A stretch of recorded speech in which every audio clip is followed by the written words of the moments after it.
Hello, heroes. Thank you for tuning in to episode 12 of The Nexus. As always, I'm your host, Adam Eastwood, and this week we actually have some news to kind of go over, so let me get my hosts right in.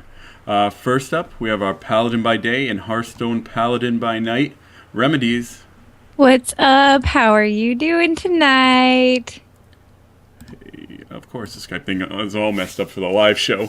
Then our lore-loving, time-altering gamer, David Troy. Hello, everybody. Hi, everyone in the chat room. Hello, all my friends here on the podcast. And hello to all our comrades overseas at the Olympics who are pulling their attention away from exciting sports to listen to us here talk about Heroes of the Storm. And we have brought back our guest host, the lifestyle geek himself, Josh Williams. Hello, everybody. How are you doing tonight? We're doing pretty good. So, guys, what have you guys been up to this week, Rem? Oh my gosh, I've been super busy. I played some League of Legends the other night with Josh here and you, Adam, and that was fun. I didn't get to raid, actually. Our power went out. We had a massive ice storm. It lasted 2 days. Our power was out for like 10 hours. It sucked. But other than that, I've just been kind of chilling and like working on website stuff. Blizzmaster, we launched a Hearthstone League, which I'll probably just touch on at the end of the show. And yeah, lots of work and a little bit of gaming. So, Sounds like a good time. David, what have you been up to? I actually also didn't get a chance to raid this week. Had a lot of real-life commitments that I had to live up to. But I did get a chance to jump into Hearthstone, where I found out that I was way behind the meta. So I dropped like a rock, basically. Aww. But luckily, they only let you drop so far, so I bounced back a little bit with my shaman deck. But other than that, kind of an easygoing week for me. Sounds like a lot of fun. David, Josh, what have you been up to? Just working and getting back into StarCraft 2. I'm realizing how much I'm not very good at Heart of the Swarm, but I'm still playing and trying my hardest. Yeah, I definitely can take some time to kind of back into it. What do you play for a class? For a race? Zerg. Zerg. Yep. Ew. Oh no! It took me so long to figure out, like their macros and how fast and stuff you have to work with them. But I love them. Yeah, I started off Protoss like Rem plays. Yeah. And I now play Zerg. Nice. That's okay. That's One what I of my did too. favorite pro players is actually a Zerg player. That would be Scarlet. So you're all right, I guess, You're in my right. book. As long as we're all right in your book. Yep. So me personally, I've been playing a lot of League of Legends like usual. A little bit of raiding. We got a couple more bosses down this week. And I tried a new MOBA. I tried Smite. Have you guys had a chance to see that yet? No, you cheater. So Smite is a lot of fun because you get to play as different gods rather than like heroes. So you play as like Anubis or you play as Thor. They have a large selection of gods available to you, and the thing that makes it a little bit different than your other MOBAs is that it's a completely different perspective. It's third person instead of the over the top isometric view. Does that make sense? Yes. So everything's basically a skill shot. So you're looking forward and shooting things with the person in front of you, kind of like Knights of the Old Republic style. Oh, okay. That sounds really interesting. It must really change the way the game, like the way you're able to see the whole map and everything. Oh yeah, definitely. What's really cool is, when you go to fight a tower, the tower is like right in front of you and your size, and the graphics are way better than any other MOBA because when you shoot something, it's like huge and right there. So it's really neat. So I was enjoying it. I might play it some more. So that's kind of it for me for games this week. Not too much. So we actually had a little bit of news. I know on the Heroes of the Storm website, they put up some of the community commentaries. Have you guys listened to any of those yet, or you kind of waiting to listen to those? I'm waiting. I'll check them out. Yeah. When I'm not so busy. Yeah, I know that I wanted to go in and do a couple of those, but I haven't had any time to do that. I know, Josh, you said you're interested in doing some commentaries as well, right? Yeah, I'm into it. I haven't got to watch the community ones yet, but I'm definitely intrigued by them. Yeah, it's pretty cool that Blizzard's taking the time to, put it out there, say, hey, everyone, take a look and see what the community is doing, because they're really trying, I feel like they're trying to do something every Friday to kind of keep the hype wagon going with Heroes of the Storm. Yeah, I love there's something new every week. That's always good to do. And just so happens it works perfect because it usually releases right before we go live. So I'm like, hey, we got to put this in the show quick. Everyone has to read now or watch. I just want them to start getting some steak out with the sizzle, though. I want to start getting my hands on it. So yeah. About that, can I just interject here really quick?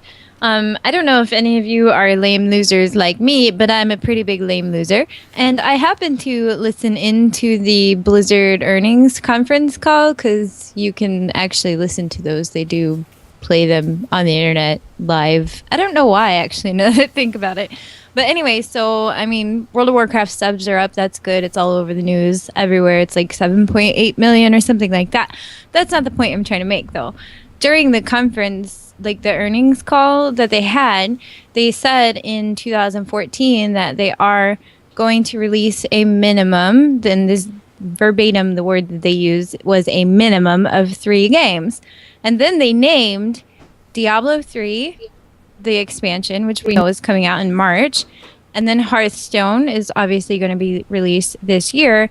And then the third of these minimum set of games, they didn't name. So we know that they're going to release at least 3 this year, but they didn't name it. So is it going to be Warlords of Draenor, the expansion, or Heroes of the Storm? Because I feel like they're not, I don't know how to say it, but it feels like they're not focused on ensuring, otherwise they would have said, we're releasing a minimum of 4 games this year. Do you get what I'm saying? I feel like we're either going to get Warlords of the Draenor or we're going to get Heroes of the Storm. So I'm a little worried that we're not going to get Heroes this year, is what I'm getting at. I think it'll be... Oh, go ahead, David. I have to assume it's going to be Warlords of Draenor. They're not going to allow... That's what I'm getting at. Months till the next patch. But, that doesn't necessarily mean that we won't get our hands on Heroes, right? If you look at the length of the beta for Hearthstone so far, it's quite possible. Really, when you think about it, Hearthstone isn't really in beta anymore. It's basically just a game that's released that they've got an excuse that it doesn't work sometimes. Really. Right. If we're going to be keeping all the decks and everything like that, the game is basically released at this point, and everyone can play it. And you can buy things on it. So, I could see them, at least launching the beta for Heroes. And, at that point, then especially, if they do something like they do with Hearthstone, where, you can keep your points or all of that, I don't see the difference, to be honest, with the way they're releasing games at this time. Yeah, I think it has to do with the games that they're releasing into beta. With Hearthstone is that it's a free-to-play game anyways, so it's not like someone's going to have to buy a boxed copy once it does release, so kind of letting everybody in now and making sure everyone's aware that there still could be bugs is the best way to do it, kind of in a PR sense, if that makes too much sense. So if there's bugs, it can be like, oh, we're in beta, not, there's bugs, give me my full game now. But let me ask you, how confident are you that we're going to get beta this year? Well, the thing that keeps pointing me to beta this year, and actually, in fact, the first 6 months of the year, is that they still have it on the official Reddit thread as first half 2014. They haven't changed that, so I think they're still aiming for that. Is that it's posted by a Blizzard employee? Yes, they have the official... I don't believe Reddit. No, it's the official Heroes of the Storm Reddit page, and it tells you how to sign up for the beta, and It says first half 2014. Okay. And they haven't changed it yet, so I'm thinking there's a good shot that we're going to see it still.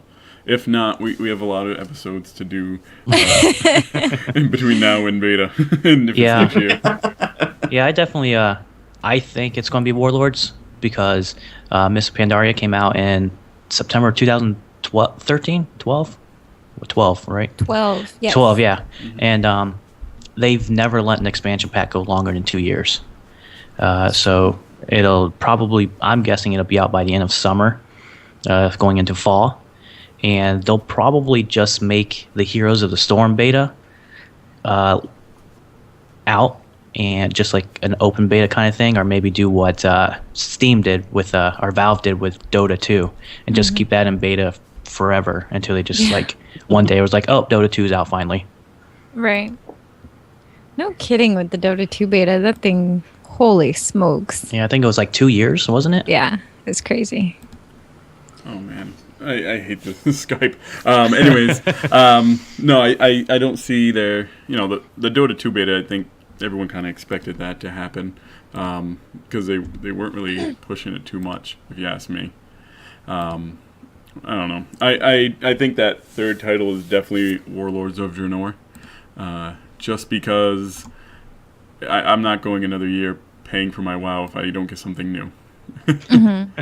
Yeah, I mean, they absolutely have to release something. I don't want to be, raiding Garrosh, in December. It's too much. But I mean, to what I was saying before with Hearthstone, I mean, if the beta's out, and what really at this point the lines are so blurred between actual release and the beta. I mean, if tomorrow they announce that okay, we're releasing Hearthstone, it's no longer in beta, would anything change? Maybe a little bit, but not enough to, I guess, really distinguish the difference between closed or open beta and an actually released game. So I get what you're saying. I mean, they're already talking about. I'm sorry, I was going to say they're already talking about the expansion for Hearthstone. So I mean, that really points out to that, that they expect it to come out in the near future, and because they need to start working on more cards. Yeah. Right. So. Okay. Sorry for the tangent. I apologize. No, it's a pretty good tangent. I mean, that's I think why they probably said a minimum, because they're expecting that if everything say went really well with the beta, when it does come out, they could potentially release a fourth game late 2014 if it works out. And like you said, it's the earnings call. I didn't listen to it, but I listened to the recording of it because they put it out there because they're still a publicly traded company, so anybody has to be able to listen to it. Right. So okay, that makes sense. It makes perfect sense. I know so in honor of the Hearthstone expansion, stay tuned Wednesday for the first episode of our Heroes of the Storm 2 podcast. Right. So something else kind of out there in kind of general MOBA world is Riot's new patents that they've been put out. Rem, have you had a chance to kind of look that over? Yeah, I have. It's, good. I said this when Ghostcrawler went over to Riot because just good on Riot. Good for you, Riot. You are a big boy now. So I don't know. I think it's good for them. I hate to be such a naysayer. I have a love-hate relationship with Riot as a company. They've done things in the past where I'm like, that's stupid. And then they've done things where like, yay, I love Riot. So this is, to me, it's just kind of, it's meh. It's whatever. Good job, Riot. I know there was a red post, I guess is what Riot does. They don't do blue posts, where they were talking about how they're not going to be using it offensively in terms of the patent, but they're going to defensively use it. I'm like, technically, anytime you stop somebody from using your patent, wouldn't you consider that a defensive use of your patent? Right. Yeah.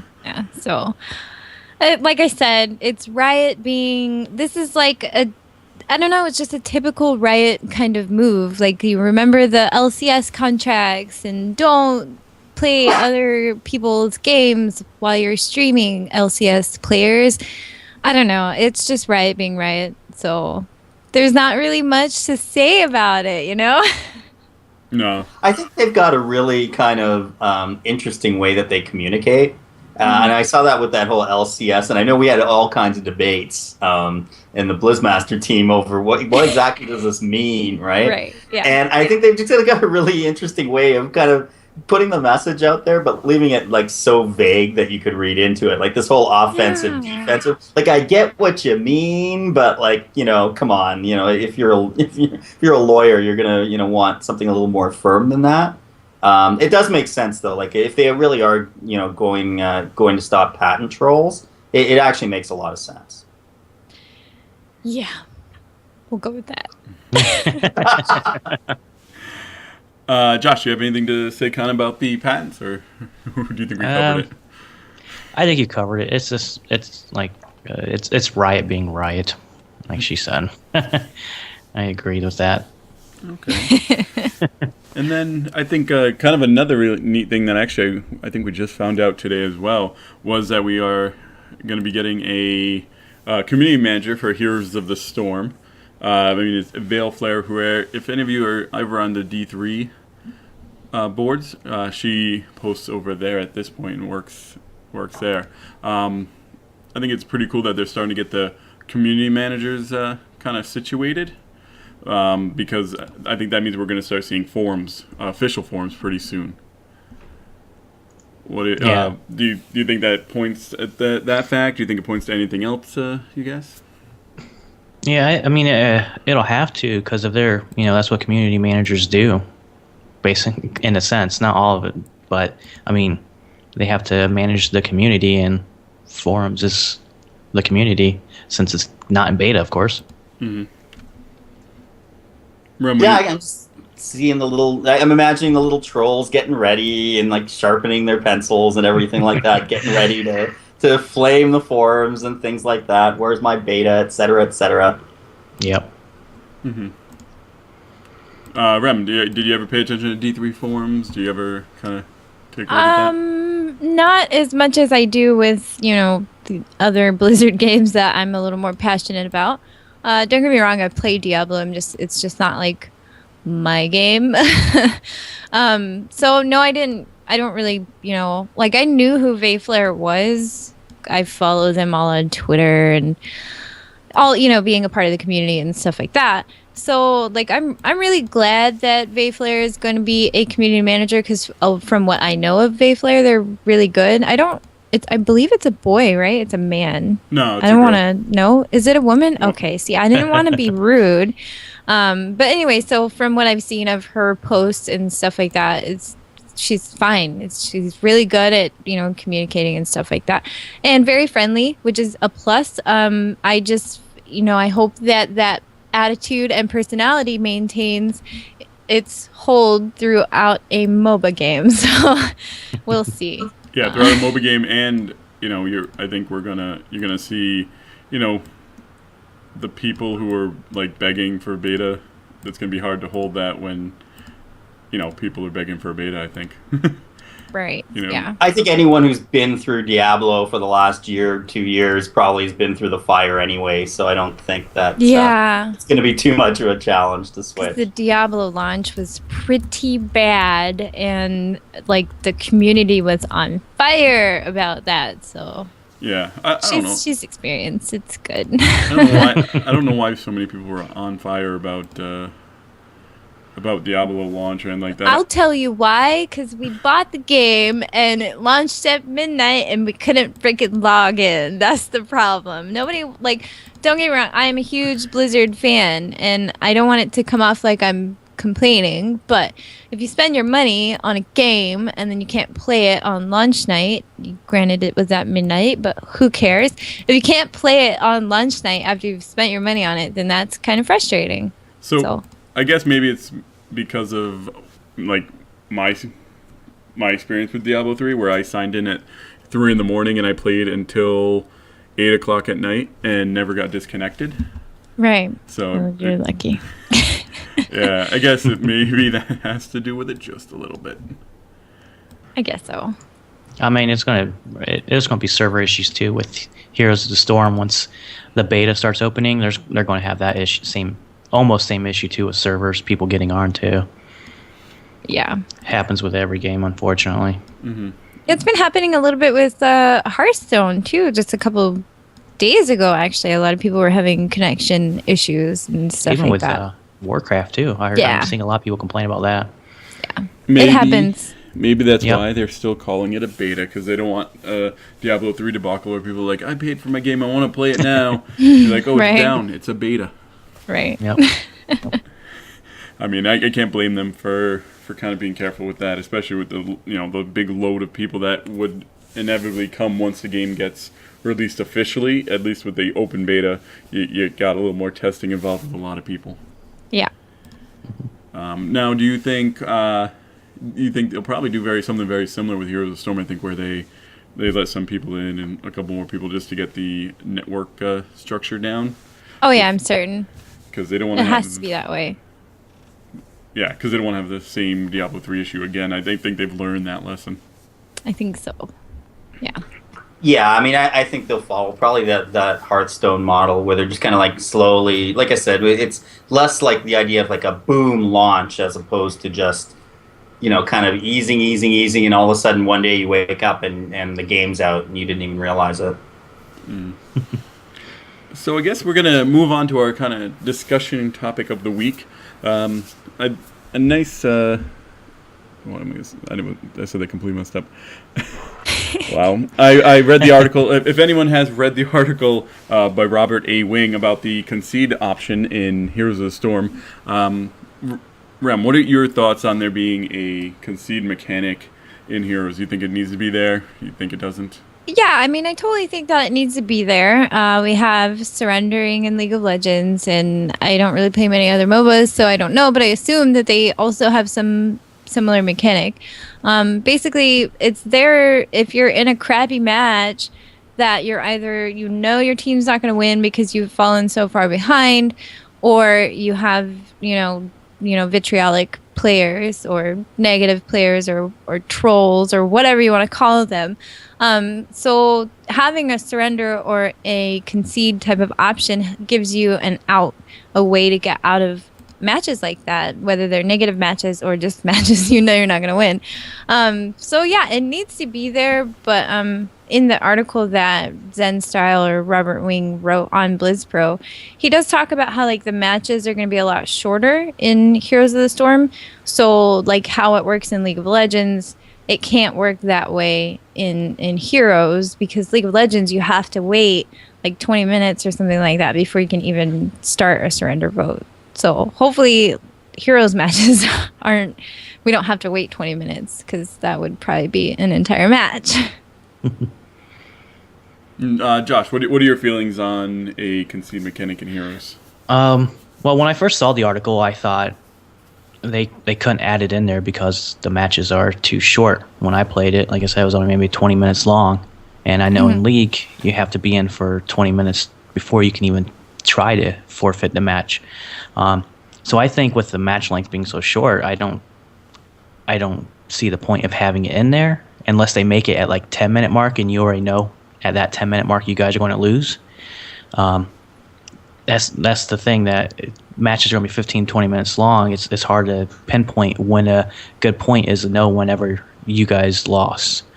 So I don't like the idea of one in that, just because of how long the games are. They're super short. That's a good point. Now, I mean, my question is, and would it be possible to like kind of grief people by not beating them? Yes. Like if you were so dominant Yeah, in it, that happens you all the essentially- time. Yeah, like basically just make them stay there forever. Like you can't win, but we're not gonna we're not gonna win. So, unless you want to get the loss penalty, you're stuck here forever with us. Well, just to give you an example, I was playing a match the other day in League of Legends, and none of you guys were around, so I was playing by myself. And I was playing support, and my AD carry that I had, I don't remember what character he was playing, because I just wanted to block this guy out of my memory. But anyway, so he was feeding very early in the game. If you don't know what feeding is, it's dying a lot. Pretty much letting the other team get a lot of kills. So he was feeding really early in the game, and I kept asking him very nicely. I was like, hey, just play a little more defensively. Like, don't just rush out there because they're going to keep killing you. And the other guy on the bottom lane from the opposing team was Vigar. And oh my gosh, Vigar is I don't even know why this guy was playing Vigar on the bottom, by the way. but it was the opposite team, so I didn't care. So anyway, so we were up against Vigar, and he was like level 18 when we were level 10. It was ridiculous. Like my AD carry just wouldn't stop feeding him. So anyways, long story short, I kept asking him very nicely, and then I obviously got frustrated. Please stop feeding. Please stop feeding. And at first I didn't even use the term feeding. I was like asking him, play a little more defensively. Let's just lane a little while, etc., etc. And anyway, so the guy was like, screw this, I'm not playing bot with you, and then kept asking all the other players on the team to come play bot with me, and nobody else was really a good fit to come play bot, so I ended up being a support by myself on bot for the rest of the match because this guy was being a total D-bag, and naturally we lost that match. But anyway, so there's an example of somebody who could purposely lose you a match just because they're D-bags. See, but I'm thinking for the concede mechanic. Like, right, no, the and other team I choose get what not you're to kill saying. you, like in the sense that, like, we're not going to beat you, but we're not going to let you beat us, and then you're just stuck here, and the 20-minute game Blizzard told you about is turned into a 50-minute game, and then you have to quit and get the penalty, right? Yeah. Well, isn't there going to be a level cap on the team level? Because then eventually they'll stop leveling, and then you can just start leveling if you organize it. Right. I think what you make a great point, David. But what I think they need to do is say they expect a specific match to be like 20 to 25 minutes. I think the concede option should stay at that like 20 to 25 minute time frame. So that way, if the other team is kind of just farming you for the fun of it because they're ahead or whatever, then you can concede at that point. I think it's more to stop that than really in terms of like quitting because you guys are so far behind. That being said, if in League of Legends there's a point, but it's like an hour into the game where you've made enough gold that you're basically equal and you actually can come back. I think that point will get hit a lot sooner in Heroes of the Storm because you're not worrying about gold, you're just worrying about what level you are, and eventually you'll hit max level just from farming up minions. So I both think that maybe it doesn't need to be there, but if it is, it just needs to be there at the point where they expect the match to end anyways naturally, not too early. Right, and in Heroes, even if you're like kind of behind the other team, if you work together and do the objectives and stuff like that, if you're successful at them, you can definitely tip the scales of the fight in your favor. Yeah, so there's that too. Yeah, I think they are definitely, with the team leveling and the no items to buy, I think it makes it a completely different reason why you'd want to concede because the games are so short. I think that's kind of my final view on that, if that makes sense. That's fair. I don't know. Well, I guess we'll have to see how the community really makes the game in the end. If we get a bunch of D-bag Carls hanging around and just farming for the fun of it, then then they're going to be like, well, we really need a concede mechanic, and they're going to see that in the beta, and hopefully they'll follow through on whatever needs to be done to make the game the best that it can be at that point. Yeah, I think it should pop up. You know what I'm beginning to think is maybe it should pop up a minute after one of the teams hits level 20. So that way, once the team hits level 20, they can get off some of their fancy, storm moves, I think that's what they call it. Mm-hmm. Some of the fancy, abilities so that they can feel good about it. And then the other team, that's it. They're just done. Yeah, that's a good point, having it pop up after a certain point. Not within 10 to 15 minutes, but after a certain point, like you said, when they hit level 20 or after 25 minutes, then there's no hope for you, then you should be able to concede then. I agree with that. Very good idea. Mm-hmm. I like the level attachment better. Mm-hmm. Definitely. I agree with you, David. That's actually, I didn't even think of it that way. So if new community managers listening, there's an idea for it. I think in terms of what Blizzard is thinking is if you want to concede after 10 minutes into a fight, that maybe they aren't doing it right, and they need to relook at it and see, because they want you to be able to come back if you fall behind, and be like, if everyone wants to quit at 10 minutes because they know they're going to lose, let's fix something to make it so that way it's not a conclusion. Yeah, foregone conclusion. God, if I knew I was going to lose a match 10 minutes in, that's insane. Like, I just think of in League of Legends terms, like, I'm still laning 10 minutes into the game. Oh, man. I'm sorry, David. No, it's okay. But you know what? The other point is, though, considering the matches are 20 minutes long, I don't want it to turn into one of these, like, you remember NBA Jam, where it's like you could put 38 points and it didn't matter because the other team would just start, like, sinking everything. Like, I want it to be, I don't want it to be the point where it's like you've got a really great lead 10 minutes in and then, you know, there's some kind of catch-up mechanic. That I don't want any part But of. there is. It's the objectives, like getting the giant things, the Dragon Knight, and I don't remember all of them, but you know, the Dragon Knight from the one map, or doing the skeleton things in the mines, or doing the pirate ship. Like those are the things that you can use to flip the tides back from like a different level lead on the other. Yeah. But I think Yeah, no, I understand that. That's fine. I just don't want it to be like that there's something built in where all of a sudden it becomes easier for you because you're behind. Yeah, you do Like, if double anyone who damage, played that get double basketball health. game knows what I'm talking about. Because it was just the most annoying thing in the world when you're like up 48 points and then you lose. Yep, I remember that.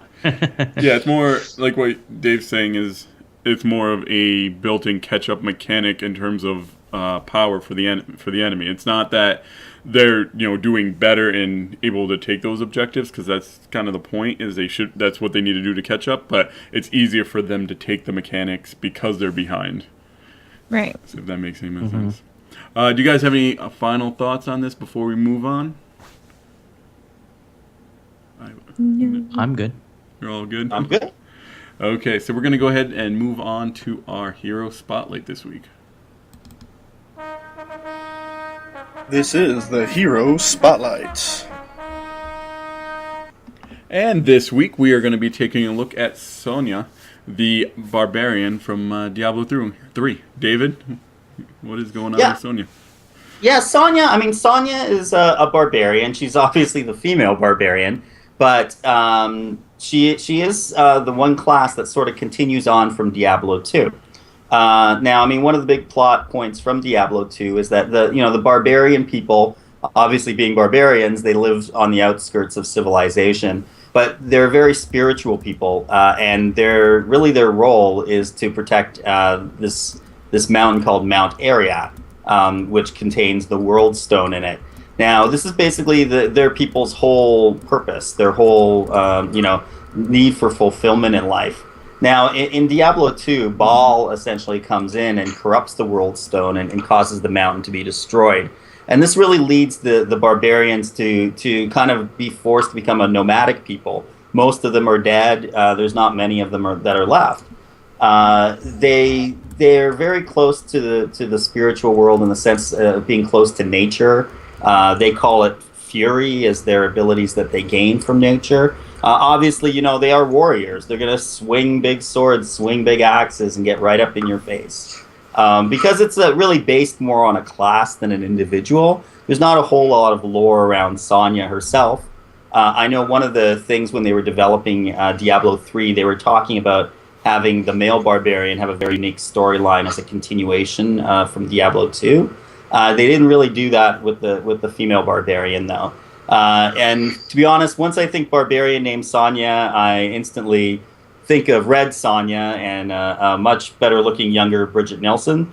And then that's pretty much where my lore investigation stopped, and I went to Wow. Yeah, I know in terms of lore, they haven't even put out a short story for her yet, I don't think, if I remember right. Because they did a couple short stories in Diablo 3 for like Vala and a few of the other iconics. But I think they did them for the iconic gender as well. So you had like the male barbarian is where they kind of gave a little bit more story. Right. And like it makes me wonder, like for those reasons alone, why didn't they make the Heroes of the Storm character for the barbarian be the male character with an alternate female skin? But the way it is right now, you have female Sonya, and then you can get the male skin if you want to be the barbarian dude, which is cool. But like, since we already have lore from Diablo 2 and I think a short story for the male barbarian, why like I don't know, is it Blizzard trying to like equate or like have an equal number of male versus female characters, which in my opinion is really dumb, and nobody really cares if you have the same amount of. Okay, I take that back because there are people that care, but I don't care.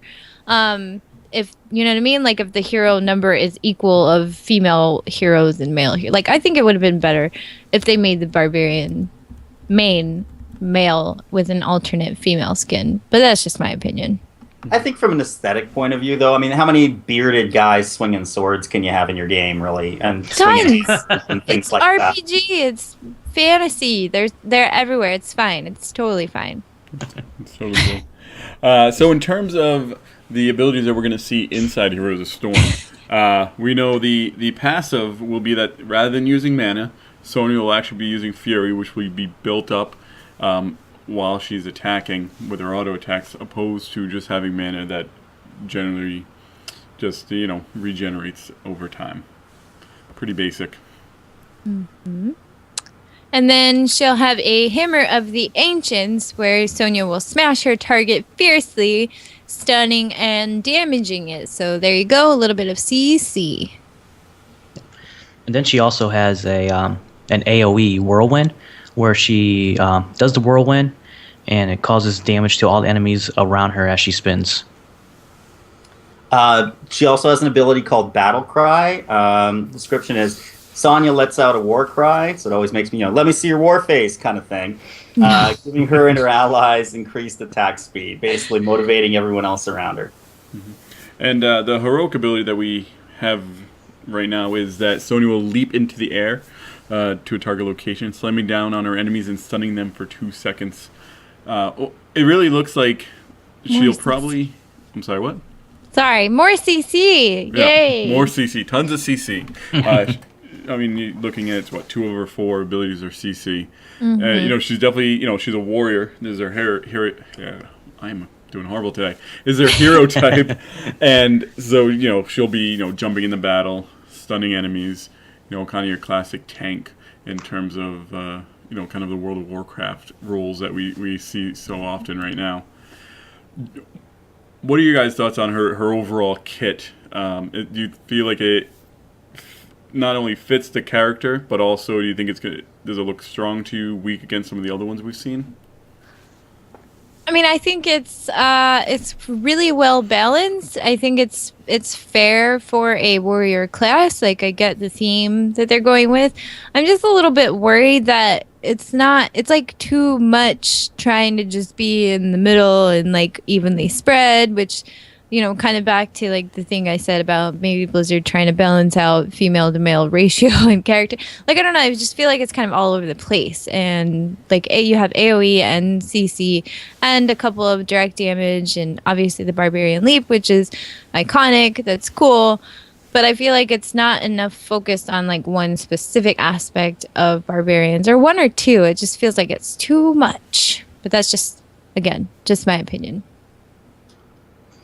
Yeah, I'm not really a big melee person. I like to kind of be behind everything and kind of, safe and far away. So it's probably not a hero I'm going to be playing, to be honest.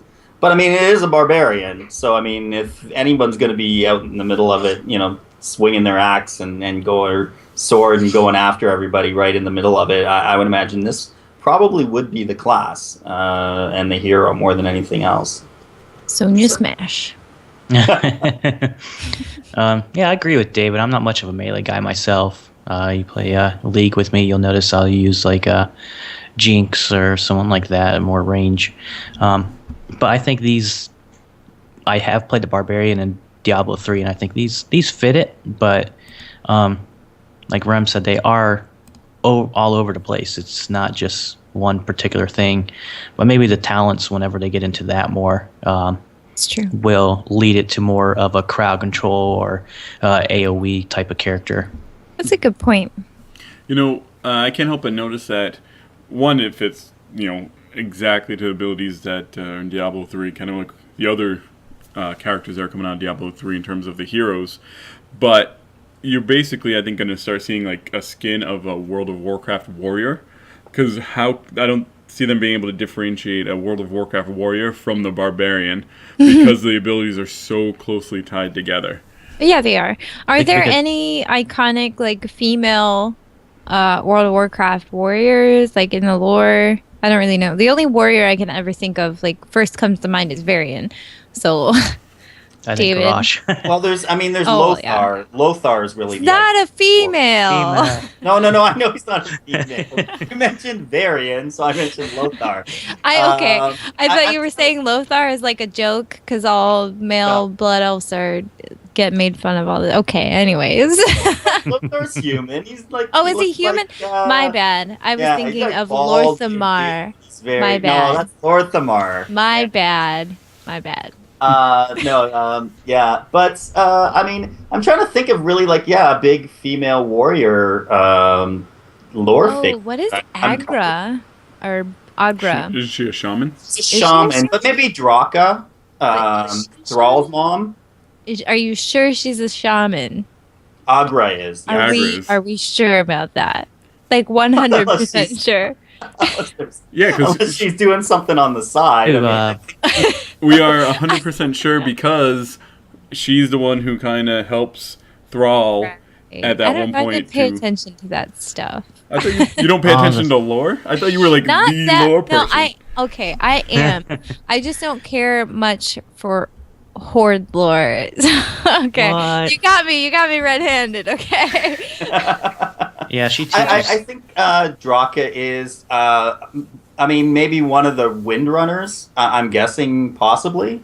No, Is Illyria? aren't they all like ranged? No, they're like rangers, Yeah. right? Yeah. There's Some of not a them whole are lot like- there. What were they? They had like a. I don't want to say cult. That's a really bad word. They had like a sisterhood or something like that, where they were like all rangers. I don't know. Anyway, That's the According night to, elves.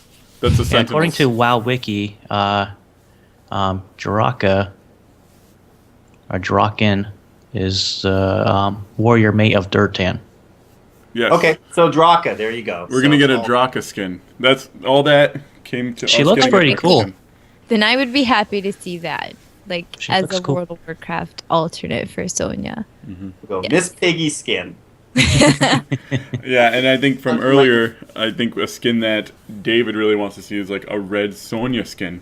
Oh God, Oh yeah, for sure. will that fit like her body type? I guess. Well, it's a skin. They can completely make her. No, Smaller. but skins have to be like similar to the original mesh that they get. I mean, come on, guys. Well, Red Sonya's from the Conan mythos, right? Oh, She's like a barbarian, like warrior woman. She was Xena before Xena was Xena. So was she kind of like a beefy girl though? Is what I'm beefy, getting yeah, at. beefy. Who looks sort of like Bridget Nelson. I'd say It she's is though.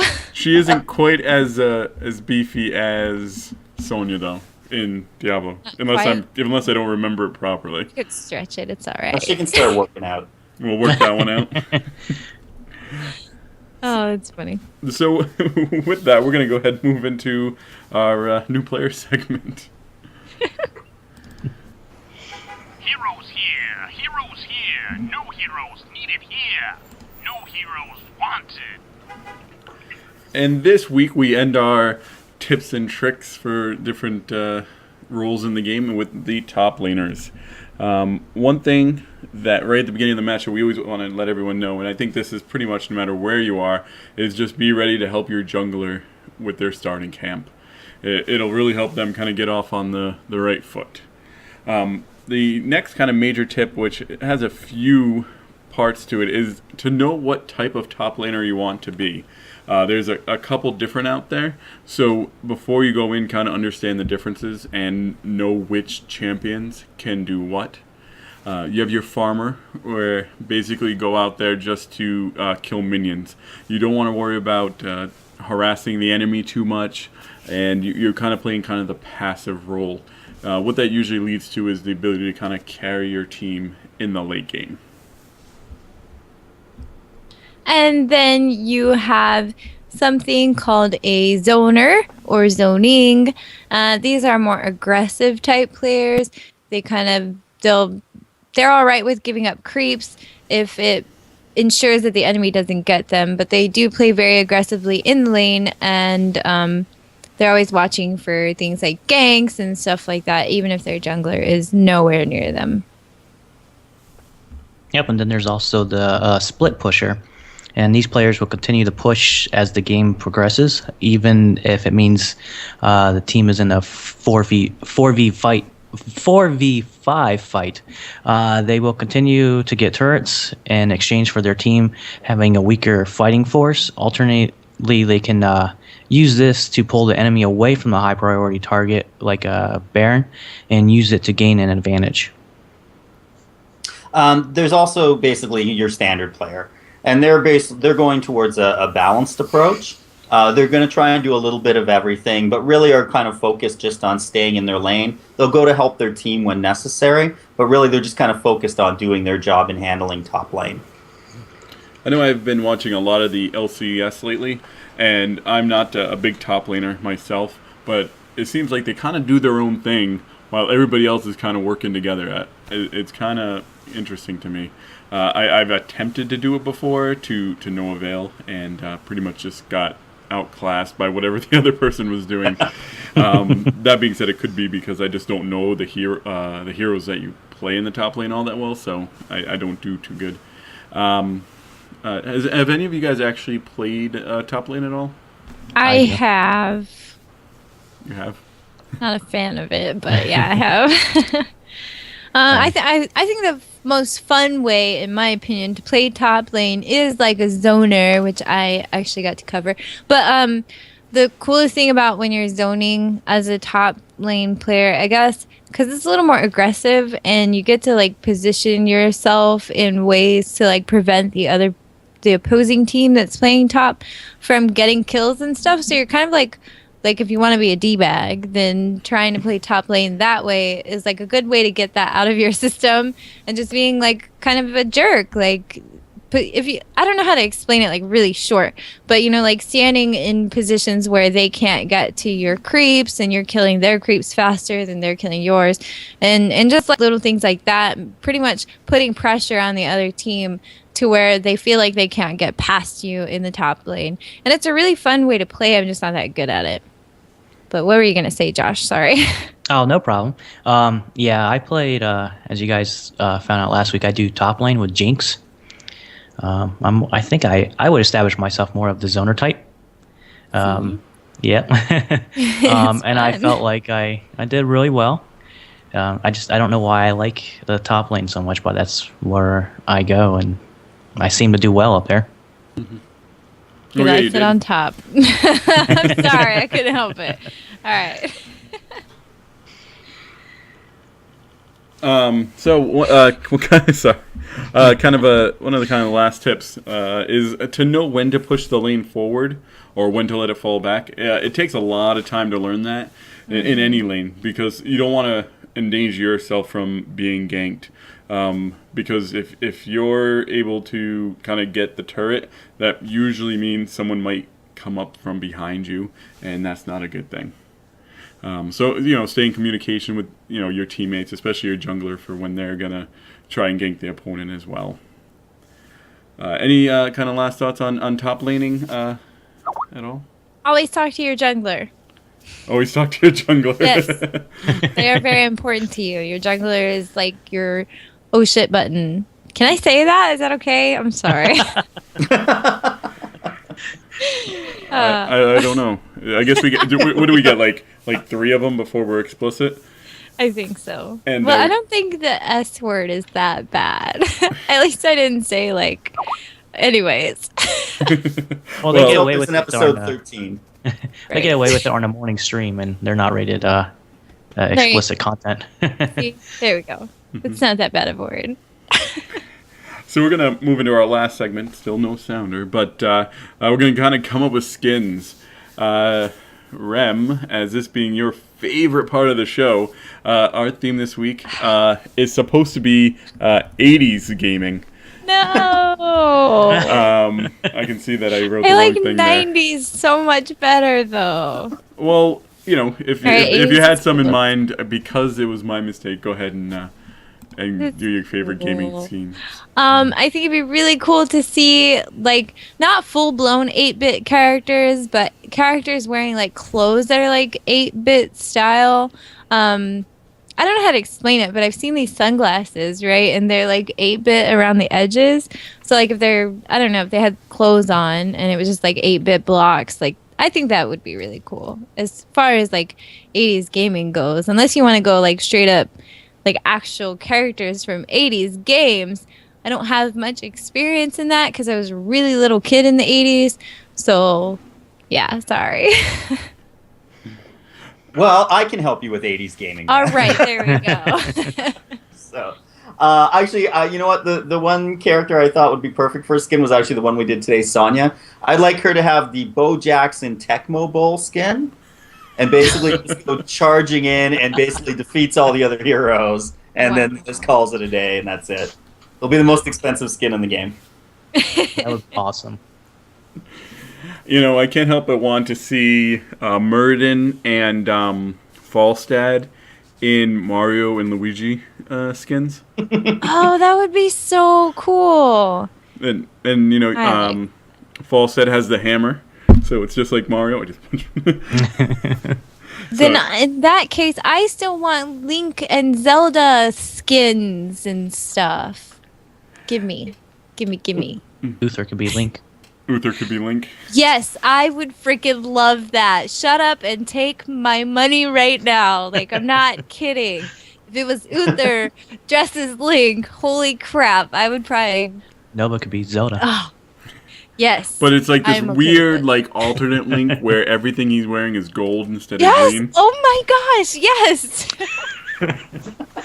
Oh my god, I hate you guys because I know you're just trolling me, but I love this idea. Like, this needs to happen. So, Josh, what 80s skins would you like to see? Was Metroid the first Metroid in the 80s? Because if so, I would like to see like a Nova Metroid. That would be cool. I don't know if I can't remember when the first Metroid came out, if it was late I 80s think or it early was an 90s. 80s game. But her as Samus would be amazing because Samus has a gun, and so does Nova. That's right. You could also do her as Rainer, and then after you win at the end, Rainer takes his helmet off, and it's a girl. As a girl. Oh god. No. Gold. To be fair, when I say 80s gaming, that's what I'm thinking of. Really, is the Metroids, the Mario's, the Links. You know, that to me is like epitomizes 80s gaming. Even if say Metroid was out in the early 90s. Yeah, What's I just the, can't remember. What's the raid where you're fighting the guy with who's just like the 3 heads? Does anyone remember that? It's like, Prince of Agony, one of those type of things. Oh, when Oh it's my spun gosh, around? it's in Black Temple. Yeah, it's in Black Temple, I think, right? I want that, but I want love that fight. Sorry. Yeah, it's a cool fight, and it's still pretty challenging even now. But I want that, but with Sinistar instead. What is You guys remember Sinistar? Do I Sinistar? want to know? It's actually a very cool game. It was pretty awesome graphics when it came out, and it was great because he just had this like very iconic head, and he'd yell at you and stuff like that. That's all. Even I just had another thought. It'd be kind of going with the whole Metroid thing. You could have Abathur as Mother Brain. Oh, yes. Do it. That'd be cool.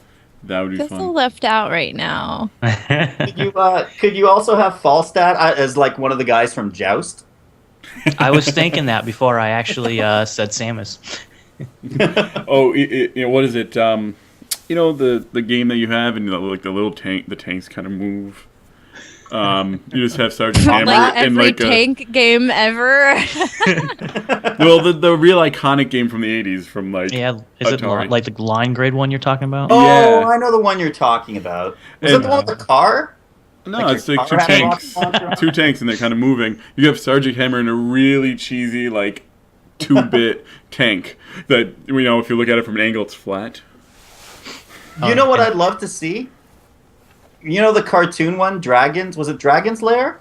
The one that was Yes. a cartoon? Mm-hmm. Yes. That's Uther's skin. Man, this can go on for hours. It's in gold. Now, Oh, I know man. this didn't come out in the 80s. It came out in the very late 90s, I think. But I want to see like a Duke Nukem Rainer. Don't judge me. See, I'd Well, say That Dang. would be really cool. I think that would fit more if they did like a Tychus Finley. Okay. I think all he'd right. fit that a little better. I don't know why. As soon as you said Duke Nukem, I'm like, oh, she's gonna say Tychus. Duke Nukem I want, for the win. I want Leisure Suit Lich King.